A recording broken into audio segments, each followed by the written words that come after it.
good afternoon, and welcome to Infectious Disease Grand Rounds. There is no commercial support for today's program. The speakers and planners have disclosed no relevant financial relationships with any commercial interest.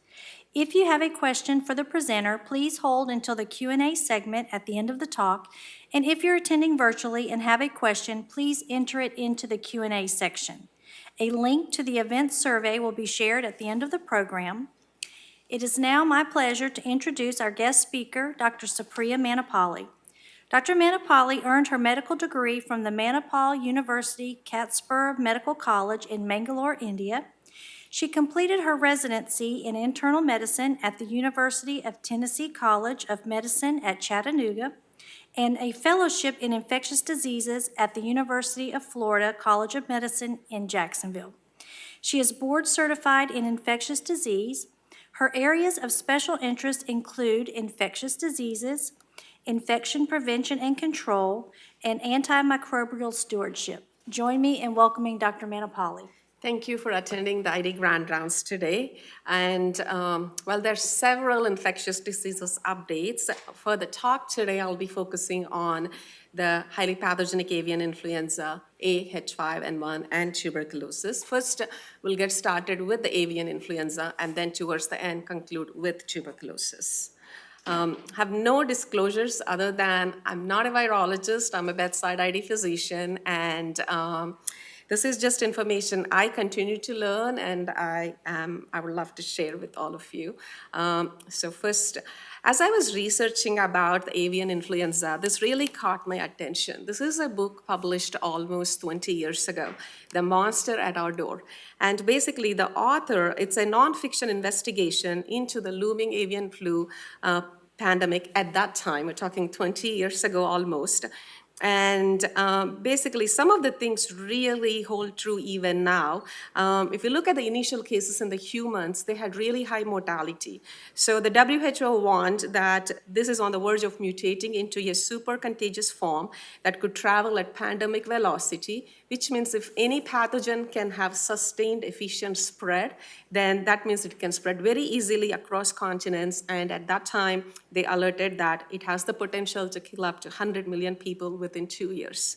And there were some other observations that were made, which again I thought were very interesting.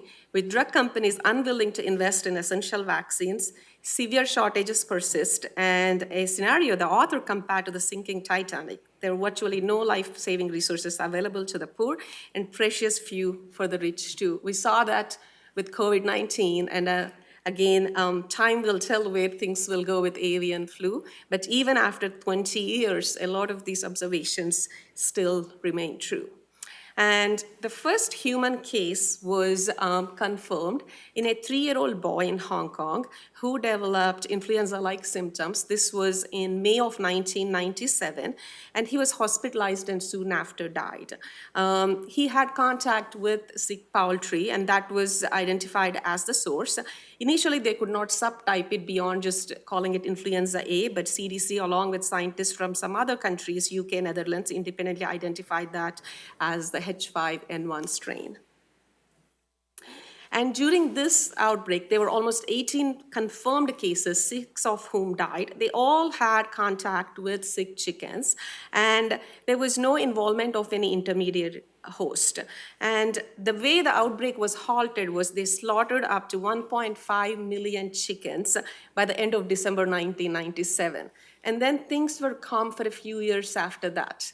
And just if we know about these pathogens, they don't really go away. They're very sneaky. So we'll see how this evolved again, because after 2003, we have seen not only just human infections, but also in the poultry. And now with the current outbreak, we're seeing other mammals also affected across different countries. So some basics about influenza viruses. If we want to really understand what avian flu can do and how it behaves, I think it's very important we understand a bit about influenza viruses. The common ones we see are influenza A and B.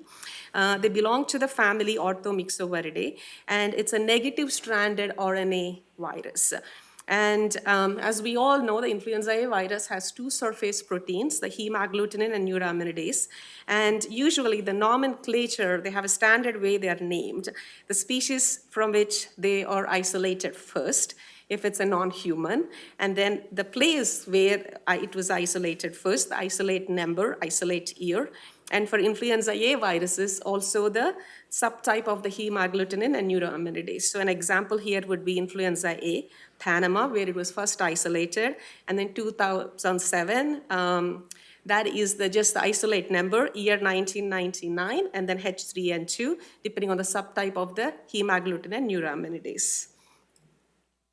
And antigenic drift is where there's some small changes in the genes of the influenza viruses. And usually when this happens, there is some cross protection because it's not a completely different strain. There have just been some minor changes in the genetic material. So they're still related to each other, the virus strains. So our immunity is able to recognize that. But when antigenic shifts happen, that's when the virus probably is jumping across species. Maybe it's the first time it's affecting humans. And this is an abrupt major change, which also means that our immunity does not have any prior recollection of that. This can result in severe infections. The one such one recently is the 2009 pandemic H5N1, where the genes from this virus is originating from North American swine, Eurasian swine, humans, and birds emerged again infecting humans for the first time, resulting in a pandemic. And when shifts happen, again, they can lead to severe infections because of lack of prior immunity. And if we look at influenza viruses over years, over the last 100+ years, there have been several of these major shifts or drastic changes that have resulted in pandemic. I think we're all familiar with the 1918-19 pandemic, which again, some estimates say killed almost more than 50 million people across the world. And then the H5N1 from that time just doesn't go away. It becomes endemic, circulates for several years after that, and then it was supplanted by H2N2. And then came the H3N2 strain. And then there's some years, actually, we see that there's more than one strain circulating. And in 1997, for the first time, we saw at least a confirmed case of H5N1 in humans. And when I was researching about this, I actually went into CDC archives and was able to pull some of the images from 1918. And it's interesting how a lot of the infection control measures still hold true. Good ventilation, source control, and disinfection. Of course, we have other modalities as well due to advances in science, the antivirals. Oseltamivir was first FDA approved in 1999. Of course, the vaccines play a major role.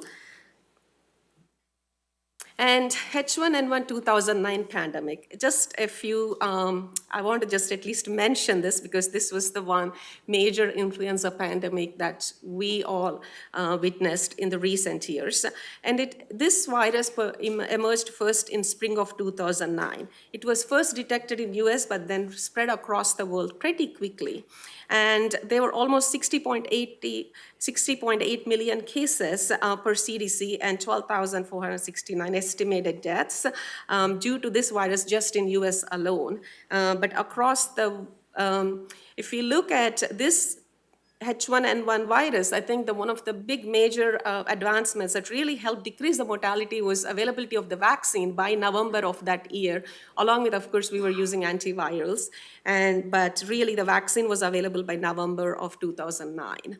And what we also saw, again, was that during that H5N1 pandemic, we were seeing a lot of young people were the ones who were getting very, very sick. Not the usual what we see with seasonal influenza, the older and those who are with low immunity. And the reason for that is because few young people had any existing immunity to this virus, while the older people had at least some immunity because of the prior strains of the virus.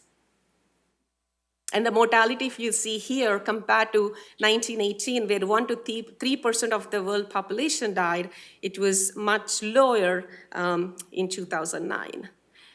But still, there were almost more than 500,000 people worldwide that died from this virus. And by August of 2010, WHO declared an end of the global 2009 H5N1 pandemic. But the virus does not just go away, as I mentioned. This year, this is the data from this year. The two major strains of influenza A virus that are circulating this year are the H5N1 and also the H3N2. So you see more than 45% of cases this year are from that pandemic strain of H5N1. Coming back to the avian influenza with this kind of basics about flu viruses and how they circulate. The virus that caused the human case in 1997 was first identified in domestic waterfowl in southern China in 1996. And in a year, we saw a human case confirmed. And the mortality was very, very high. The initial years when we were seeing avian influenza in humans, the mortality was 50% or greater. And the virus would go on to cause almost 860, some estimates say up to 900 cases over years. But this is not the first time, actually, that this particular virus strain was identified in poultry. There are records dating back to 1800s, even 1850s, where what they called as here, there were cases of contagious disease of poultry associated with high mortality. And this one particular report is from 1878 in northern Italy. And then it was not until 1955 that the classical fowl plague virus, which is what it was called, was then identified as influenza A virus strain. And then it again went on by 1981 is when it was named as the highly pathogenic avian influenza virus. We have come a long way since the first description of fowl plague in 1878, right? But then when we started identifying these virus strains and learning more, it is now known that the 1918 pandemic virus was of avian origin, and that the 80s 57-68 pandemic viruses also arose because of combination between human avian viruses. And the increased transmission of these viral strains to the human population, again, almost 20, 30 years, the scientific community has been on high alert because these viruses have the potential to cause sustained, efficient spread leading to a pandemic. So we talked about the virus, what it did in 1997, right? And there was mass slaughter of all the poultry in Hong Kong. Things were calm for some years. Then the virus reemerges in China again in 2003 that we know of, resulting in outbreaks across other countries as well in Southeast Asia. How is it traveling across the countries? By 2005, there was recognition that the wild birds are serving as the vector to transmit this virus across continents and across different countries. And because there were outbreaks happening in Asia, Africa, Europe, and Middle East. And between 2005 and 2020, I have a picture, let me pull this up. There were millions and millions of poultry either that were slaughtered or died from infections due to bird flu. So if you see here, you see the spikes in 2005, and then again in that 2015, 2016, and the current outbreak that's still ongoing. So it's very important to know that even though at least the detected human cases have been low, I always say it's the ones that are confirmed. That doesn't mean they were not more than that, but at least the ones we know of.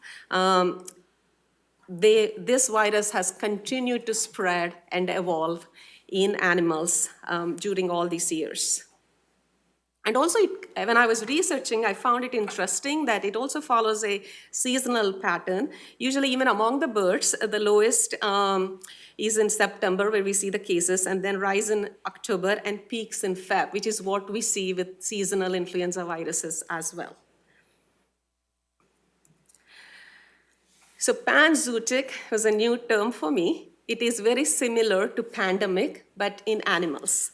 So basically, this virus has been causing, or it continues to cause panzootic infection in birds, in animals, which means the virus has spread across continents. And when it affected humans, it continued to cause really high mortality, up to more than 50%. And most of the human infections historically have always been due to exposure to dead or sick or infected poultry, not other animals at least that we knew of before this current outbreak. But then as the virus reemerged in 2003, we were also seeing that it was spreading to other mammals. And again, wild birds play a very, very important role in the spread of this virus. And when it spreads to the mammals, there are receptors with sialic acid that this virus likes to bind to better than the others. And the tissues that these specific receptors are rich in are in the conjunctiva and in the mammary tissues. So when we're reading about infection spread or the virus being identified in milk, infection spread through exposure to milk. And even when we are looking at the cases that have been published where there is mention of conjunctivitis, that is because of exposure. We may have milk on the hands and then touch the eye, or milk droplets again exposed to the conjunctival tissue. So that's how these infections are spreading. So mammary tissues and conjunctival tissue are rich in these receptors with sialic acid, specific linked to galactose by alpha-2,3 linkages, very specific where this virus likes to bind to. Again, this is just, I really love this pictorial depiction of how this virus has evolved, but we have covered all of this. But then in 2020, there was evolution of a new strain, again, that was detected in the wild birds.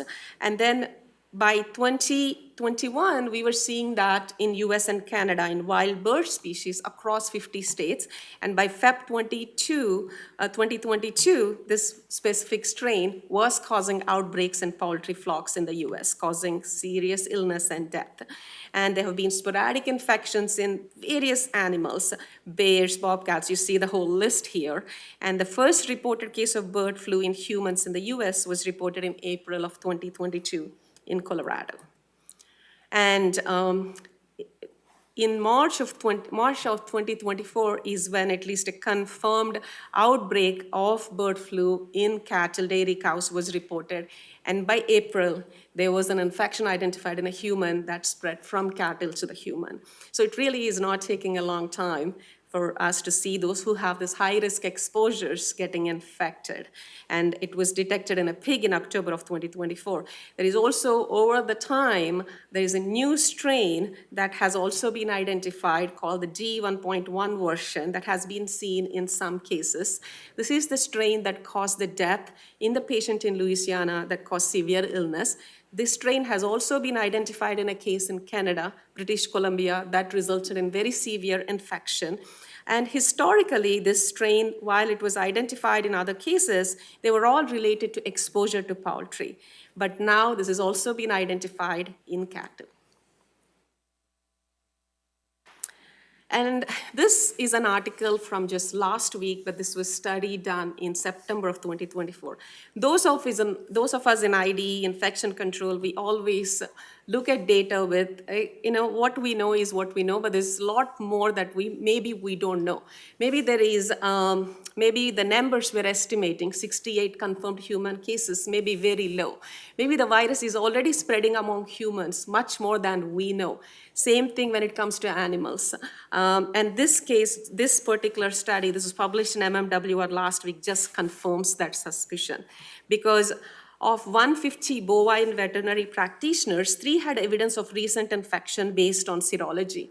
And one of them only practiced in two states, Georgia and South Carolina, where at least at that time, we did not know of any cases in the cattle. And as of now, there's still no reported human cases in these states. So how did they have positive serology?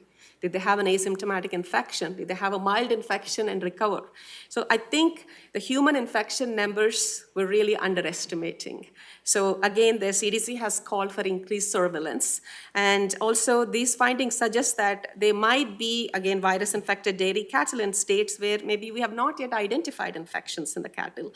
So again, very important. Also, they did not report actually taking care of any sick cattle, but they did not wear any protection because at that time, CDC, at that time, the recommendations did not warrant that they wear protection when taking care or when seeing these cattle unless they were sick. So they didn't wear any respiratory protection or other PPE.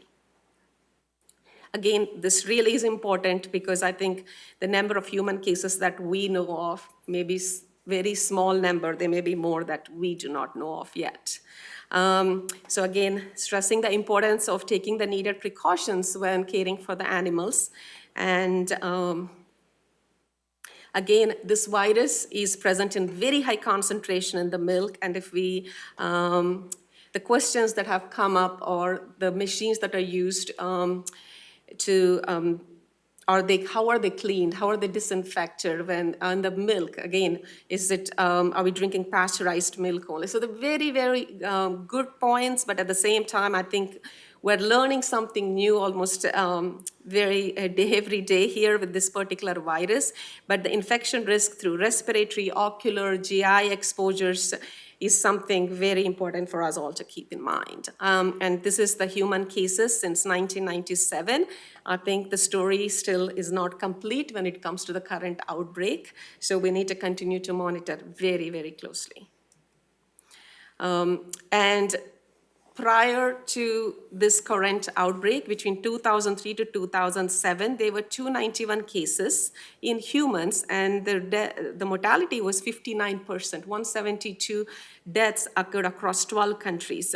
The question that keeps coming up is human-to-human spread possible? It's a respiratory virus, so why cannot it spread from human to human? So as I was researching about that, there were some family clusters that have been identified over the years. And the question that came up was, do these family members, immediate and extended family members, have the same source, an avian source, or was there human-to-human spread? The two clusters that I chose to here present, these were the bigger clusters, was a cluster of 8 cases detected in a family in Indonesia, and all of them were members of same extended family. Some of them were neighbors, some of them were visiting the index patient, but what was important here was that they didn't have any common avian source. So again, the question of, was there potential probable human-to-human spread? And same thing here, if we look at the cluster that's from Turkey, where there were 8 confirmed cases, but there were several that actually didn't have confirmed infection but had similar symptoms. They all did not live in the same house. They didn't have common exposures. They were neighbors. They were visitors. So again, it brings to question that even though they have not been confirmed human-to-human transmission, there was probably some, at least if you look at these 2 clusters. I think that's the fear we always have when it comes to a virus or a pathogen. If it actually causes sustained efficient spread between humans, then it can actually travel with a very high velocity spreading across continents. So 68 confirmed cases among humans and 1 death that we know of here in the US to date. As of at least this morning, I'm not aware of any confirmed cases in Georgia, but that brings to question because of the study that was published last week, where there was someone who had positive serology, even though never was confirmed with having infection, never had symptoms. This is another study that was published in NEJM. What is something different with this current outbreak and how this is presenting in humans is different from how it behaved before, this particular virus. It usually causes severe infections, high mortality. Most of the cases we know of during this current outbreak in humans have been mild. What has changed? I think that's something we're still learning about. So in the study that was published in NEJM, where they studied 46 case patients, and 20 had exposure to poultry, 25 had exposure to infected dairy cows, and 1 had no identified exposure.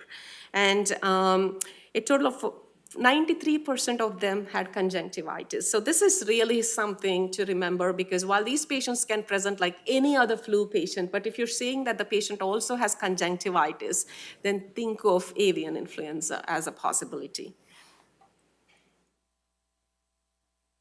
And the median duration of illness among 16 patients where they had the data was 4 days. Incubation period, usually 5 days, but can be up to 10 days. The case definition asks us to go back up to 10 days for any potential exposures. And most patients received oseltamivir very early. Is that the reason why we are seeing early cases or mild cases? Because we're starting antivirals, identifying them early and starting antivirals. And there were no identified cases in any of the household contacts. Again, conjunctival tissue is very rich in the specific receptors this virus likes to bind to. So again, if you see a patient with conjunctivitis, think of possible avian influenza. We covered this one. So in May of 2024, FDA granted approval actually for use of conjunctival swabs as an acceptable specimen type for testing for avian influenza. So if you're seeing a patient with flu-like symptoms, epidemiological risk factors, along with nasopharyngeal or nasal and oropharyngeal, always send the conjunctival swab also along with that. Because even if you look at the study published in NEJM, the yield was very, very high when they sent conjunctival swabs. And as far as I know, there's only one commercial lab that offers the testing at this point. I see our lab partners, maybe they have any additional information, but I think there's only one commercial lab that offers at this point the conjunctival swab testing. So why most recent cases have been mild? Is it early detection and treatment? Again, we do not know that yet, but the antiviral use has been very high among these patients with confirmed infection, so maybe that's what's playing a role. Something else, as I was researching, I found is that there has been a killed virus vaccine for avian influenza just used in poultry, and some countries have been using it for many, many years. We do not use that currently in US, but there was a conditional approval, I think, within the last week for use in poultry. There have been some trade restrictions for those poultry that have received the vaccine. So really, so hopefully that is something our public health officials are looking into, because not only this virus is not showing any signs of slowing down, it's almost behaving like it's become endemic now in the poultry, but too early to say about cattle and other animals, but definitely showing signs it's pretty much become endemic. We talked about the new strain, the D1.1 genotype again, and both has been seen in cattle now and also poultry.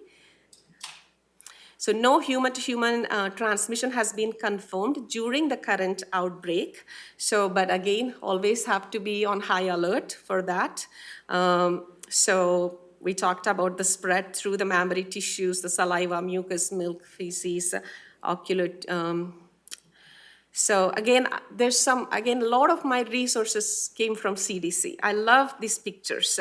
It's not, the direct contact doesn't always has to be that you're touching. Of course, direct contact, but also contaminated surfaces where these animals and the chicken are, and also just these other activities as there. It's very easy to see how these droplets can spread, whether it's just flapping the wings, scratching, shaking head, and then they can enter our body through the eyes, the nose, and the mouth, and then result in infections. This is exactly straight from CDC. What are the epidemiological risk factors? What should cause us to be on high alert to test for avian influenza? If a patient we're seeing is coming with flu-like symptoms or respiratory symptoms, with or without conjunctivitis, but definitely there is conjunctivitis beyond high alert, and they have had or they're reporting close unprotected exposure to birds or other animals with confirmed avian influenza, or they may not know but say that they have had exposure to sick animals or birds, then again, that is something that kind of should increase our suspicion, or direct contact with contaminated surfaces, taking unpasteurized milk or dairy products, and or visiting a live bird market where maybe they said they were some birds that were sick, or they're birds with confirmed HPA1 infection. But I think any of these high-risk activities, whether we get that full detailed history or not, should increase our suspicion, or unprotected exposure to an infected person, even though there have been no human-to-human cases confirmed, that should still raise our suspicion. If someone at home has been diagnosed with avian influenza that we know of, but then we're seeing someone else, just even though we don't know yet, I think if there has been unprotected exposure to an infected person, again, that should increase our suspicion, and lab exposure as well. And clinical criteria can be from mild to severe.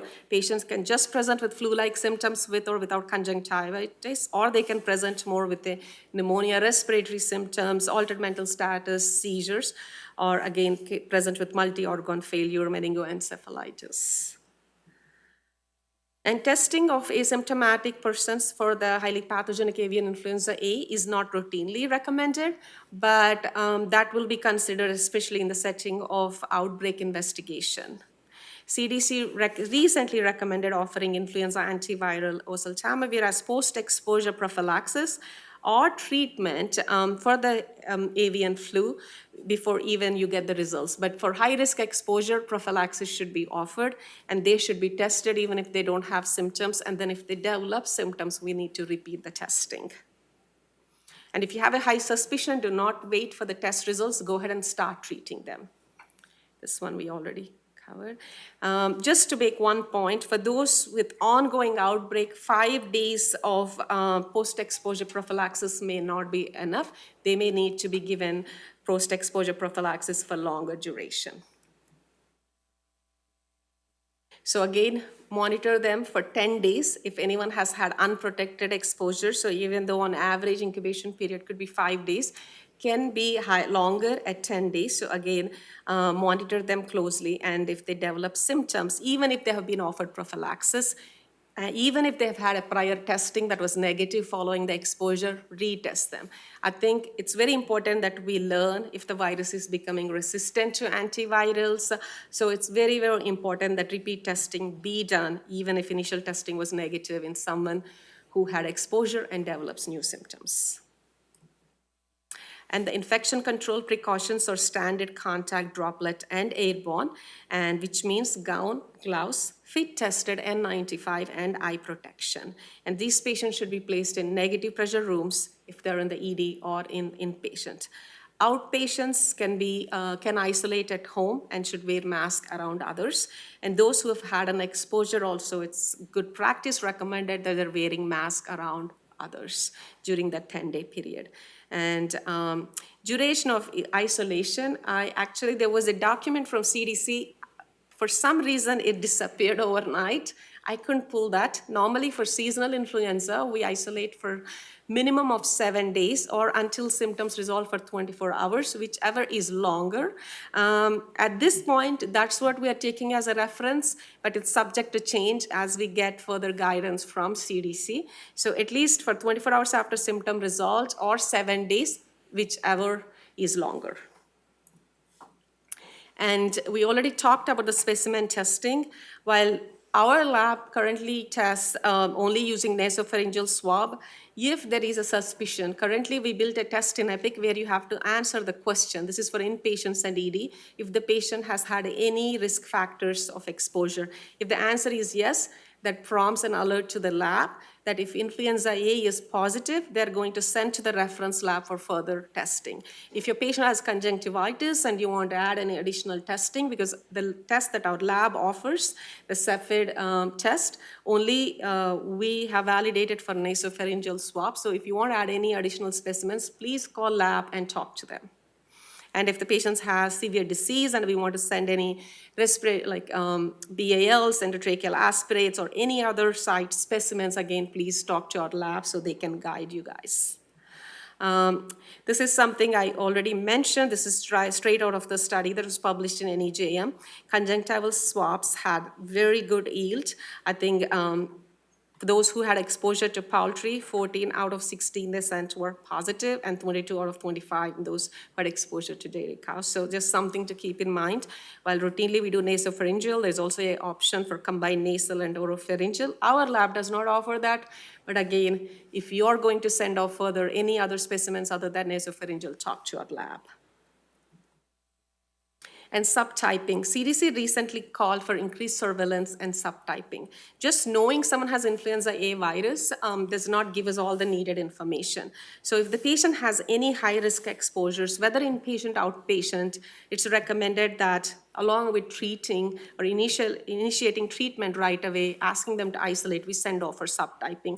CDC also recommended the second tier of surveillance in high-risk patients who are admitted with severe influenza A pneumonia in the ICU. And if we really have the bandwidth, they want us to expand for every hospitalized patient with influenza A. Current state for our health system, we are focusing on patients who have high-risk exposure. We are not routinely sending specimens for surveillance. And we talked about treatment. Again, it's the oseltamivir, 5 days, and talked about post-exposure prophylaxis again, 5 days, but you may want to extend if there is continued exposure, and do not wait or delay the treatment while waiting for the lab testing, and offer the treatment irrespective of the duration of the illness. The 48-hour rule should not apply. And not only that, even for seasonal influenza, for high-risk patients, for patients who are hospitalized, patients with influenza pneumonia, whether they're inpatient or outpatient, the 48-hour rule should not apply. I think we covered this one as well. And post-exposure prophylaxis, this one. For the hospitalized patients, there is some, I would say, weak data or older data about using combination therapy. Along with using the oseltamivir, the recommendations are that 1 single dose of baloxavir be given to the patient who has suspected, probable, or confirmed avian flu and is sick and is hospitalized, especially those who are in the ICU. This is a non-formulary drug, so if you do have a hospitalized patients, please again work with the pharmacy. Barry Bonds, our antimicrobial stewardship pharmacist, is your point of contact so that he can get that for us as soon as possible. And prevention, again, very, very important. As I mentioned, this virus, well, it's behaving like it's become endemic now in the agriculture industry, in the poultry, and it's very important that there are engineering controls in place to improve ventilation, use milking systems with automated features, but very important that they're disinfected. Otherwise, the virus can spread very easily. And PPE, very important, depending on the type of activity, to protect us from exposure to the secretions and the droplets, where those who are working in the agriculture industry or wearing the right PPE, of course, the gown, the gloves, the eye protection, the mask, and very important that if they have any signs of infection in them or in any of the animals they're taking care of, immediately those are tested and then isolated right away. This is where I want to end the avian flu update, and then we'll spend some time on the TB. But the one thing very important I hope we get to learn more about is the vaccines. The conditional approval for the vaccine used in poultry here in US is very promising. Again, it's not a new vaccine. It's been around for many, many years. Other countries have been using it. So hopefully we'll get some update about that. I think that's going to be very important. And then in humans, as of now, the seasonal influenza virus vaccine does not cover this specific avian flu strain. TB updates. I know these are entirely different topics, but we've had so much of focus on these two, so I tried to combine both in the infection control updates this time. And we all have probably read about the outbreak that is still ongoing in Kansas, where there have been almost 67 cases to date and counting, because one patient with active TB in the lungs can infect 10 to 15 others, because the TB bacilli can stay suspended in the air, can travel long distances, and very, very easy to spread. And I think I only touched on some of the most common questions we get, and for the talk today, I'm just focusing on really identification, isolation. Those are the most important things. And latent TB is a state of where there is persistent immune response to stimulation by the MTB antigens without evidence of any active disease. These are patients who are asymptomatic. The test is done as part of a screening or routine healthcare. So where these patients have either a positive PPD, positive IGRA, the quantiferon or the T-spot, but they have no symptoms, their imaging is negative. These are the patients who have latent TB. And CDC estimates up to 13 million people in US live with inactive TB. And without treatment, 1 in 10 with inactive TB can develop active infection in the future, especially this risk even becomes higher in those who have low immunity and also as people age. And treatment of latent TB decreases the risk of reactivation. Very important that it is offered. Risk factors, those born in or frequently traveling to countries where TB is common, Asia, Africa, Latin American countries. I think as I was looking at the data, Southeast Asian countries amount for almost 45% of the TB cases total across the world. And then 24% in Africa, and then Western Pacific around 16-17%. Live or have used to live in a large group setting where TB is more common, such as homeless shelters, prisons, and jails. And recent spent time with someone who has active TB disease. One of the cases we had here was someone who was a family member of a patient with active TB disease. Again, when we see patients in the ED, when we are admitting that history of risk factors, epidemiological risk factors of where they have traveled, what did they do, whom they have been around is so important, because this particular patient that presented was transferred to another health system, was diagnosed with active TB here, but when we looked back, we noticed that the patient was in close contact with a family member who was actively being treated for TB. So if we had known that, we had isolated when the patient presented here, we would have prevented many, many exposures. Or those who work in places where TB is more likely to spread, correctional facilities, nursing homes, hospitals, homeless shelters, and those with low immunity, either through other chronic medical conditions, diabetes, cancer, HIV. And just, I think a lot of us now prefer the shorter duration of the latent TB treatment, the 4 months of rifampin.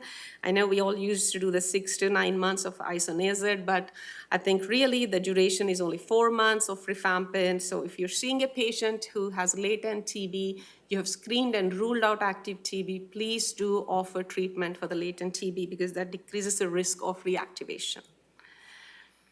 And why are we talking about TB now? TB is not something we see commonly, because we are seeing an increase in the cases. And there has been 15.6% increase in TB cases in US in the recent years. And we're seeing the same in Georgia as well. And most of these cases are among people born outside the United States, or people from racial ethnic minority groups, or those who have traveled to those places where TB is endemic. And per CDC, Georgia reported 262 new TB cases in 2022, but that's an 18% increase from before. And I think recently there have been reports, some of our North Carolina is reporting increasing TB cases. And the top 4 countries of origin for non-US born patients reported with TB disease in Georgia or Mexico, India, Guatemala, and Vietnam. In March 2024, CDC reported Georgia had the 7th highest number of new TB cases in the nation. So very important for us to be aware of increasing cases of active TB, so that we're able to ask the right questions, and it's a requirement that any patient presenting to the ED be screened for TB so that they can be immediately isolated. We're actually working with our ED team to make sure the screening is happening as recommended by the Department of Public Health. 3, our neighboring counties, DeKalb, Fulton, Gwinnett, reported more than 25 TB cases each in 2023. That's 45.9% of the reported cases statewide. Hall County had 7 cases in 23, 11 in 24, and we have had 1 to date in 2025. Hopefully, I see my infection control colleagues, we have not had any more after the 1, I hope, yeah. I think it's, with the increasing cases, I think TB deserves a talk of its own, going into the whole treatment aspect, all of that. But for the talk today, I'm just focusing on identifying, isolating. That's the most important thing. And with the increasing TB cases locally, it's very important that we consider TB in the differential diagnosis based on the patient's clinical presentation and also the epidemiological risk factors and the immune status. Very, very important to ask the right questions about the risk factors so that we can isolate the patient early. And for TB, these patients should be placed in airborne isolation, or airborne precautions, which means a negative pressure room, not just wearing the fit tested N95 mask, but actually placing the patient in a negative pressure room, pending the diagnostic workup, and always screen the patient for HIV as well. TB in larynx, where patients can present with hoarseness of the voice, or maybe some changes in the speech, or respiratory symptoms. TB in the lungs, both can be spread to others. And as I mentioned, 1 patient with active TB in the lungs or larynx can spread to almost 10 to 15 others. So very, very important to get detailed history.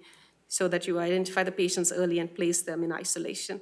All of us are familiar with the common symptoms patients present with when active TB in the lungs: coughing, night sweats, weight loss, hemoptysis, and these symptoms may be present for many weeks, may not be just 1 or 2 days.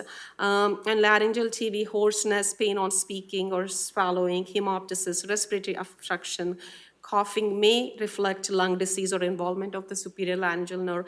And if patients are presenting with infection in other parts, the extrapulmonary TB, it's still important for us to err on the side of caution.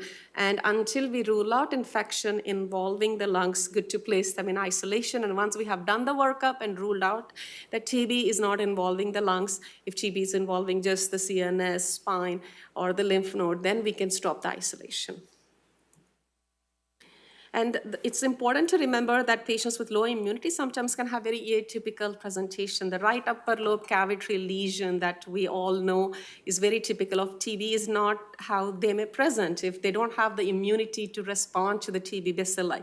They may present with maybe just bilateral diffuse opacities or a fusion or just a lobar infiltrate or miliary TB where it's just very hazy grain-like dots that you see on the X-ray.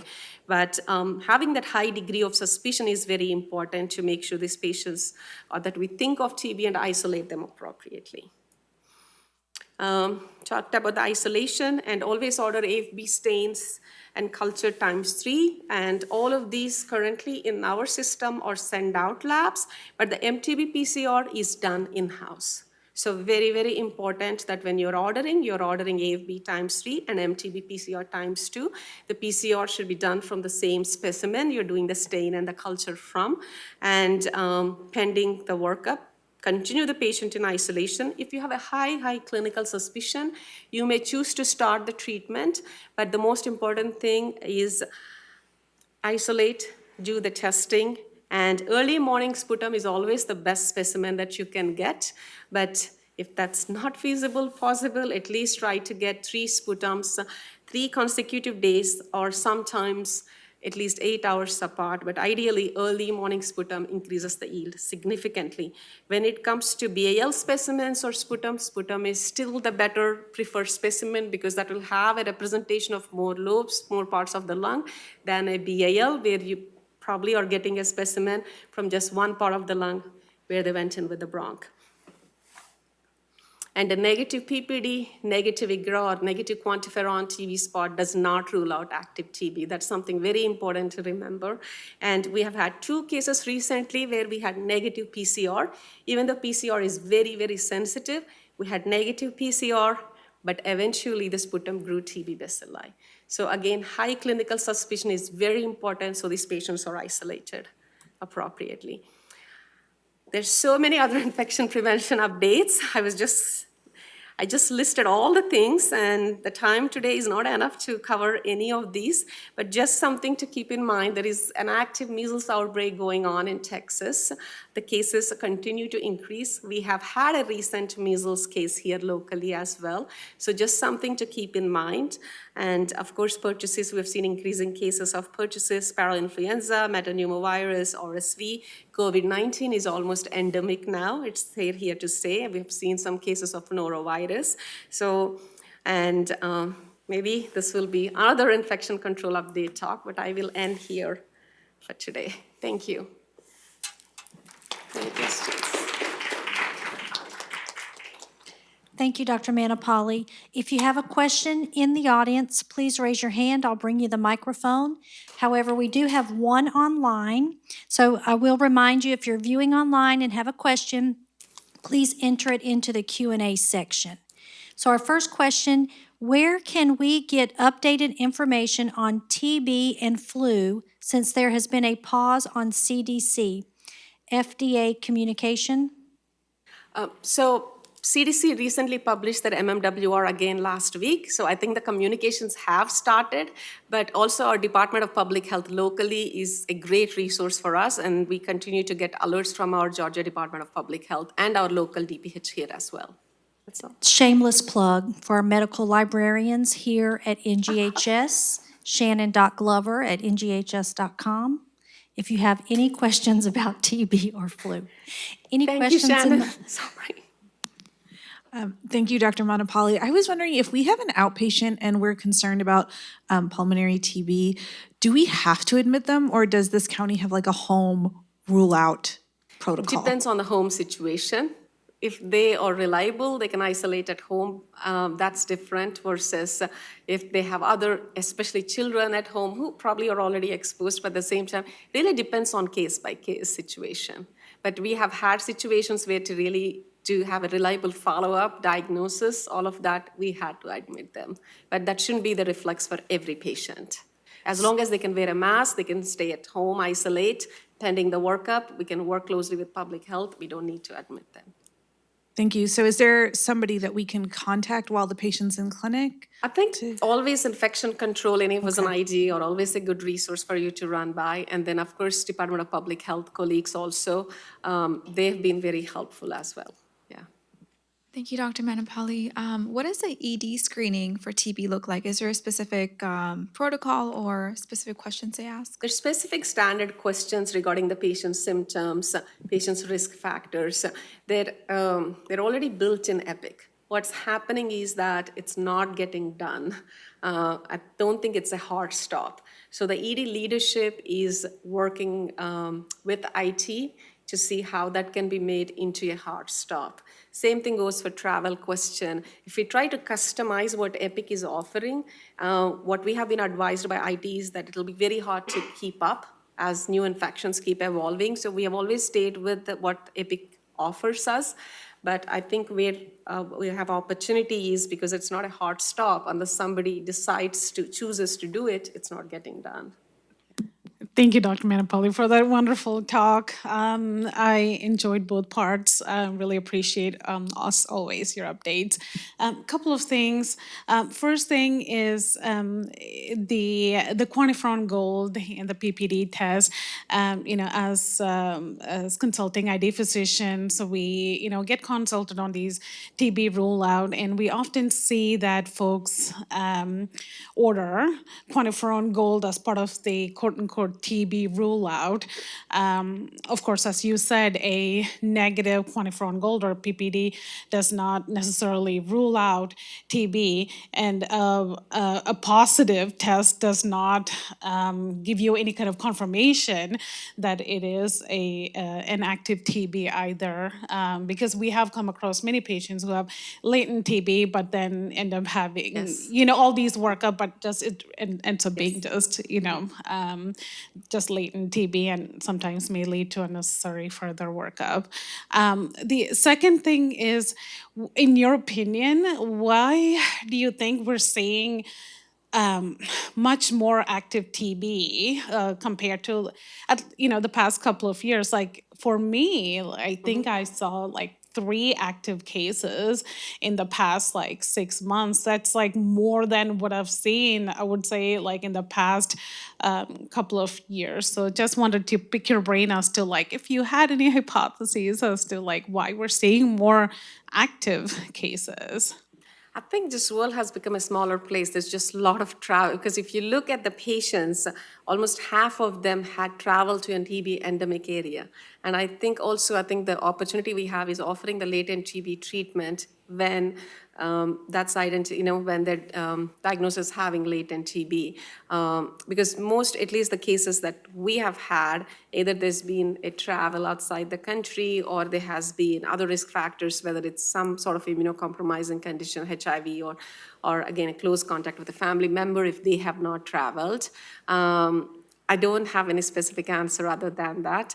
I was actually really researching into the outbreak that's ongoing in Kansas, because that's, I think, the largest number in many years that we're seeing, to see if they have identified anything specific. I couldn't find anything. And the numbers in Kansas, was that both latent 67. TB and active TB? No, this is all active TB. There have been almost 67 cases since January of 2024. And the latent TB cases, if I'm not mistaken, were around 74 among those that they actually, in the investigation as they tested. So I was maybe I thought I'll find some answer there as I was researching, but nothing stood out to me other than the usual risk factors. Yeah, we were definitely seeing more TB cases, and it's in the differential for a lot of Yes. patients that we're seeing. I mean, we had TB meningitis recently in a young patient as well, so definitely need to keep that in the differential. Very much, and I think that specific case also, again, was someone, if I'm not mistaken, had visit to the endemic area. So, yeah, I think it's very important that we ask the risk factors, because most of these cases, if we had asked the right risk factors, the right symptoms, we would have isolated them early and prevented the exposures. Thank you again.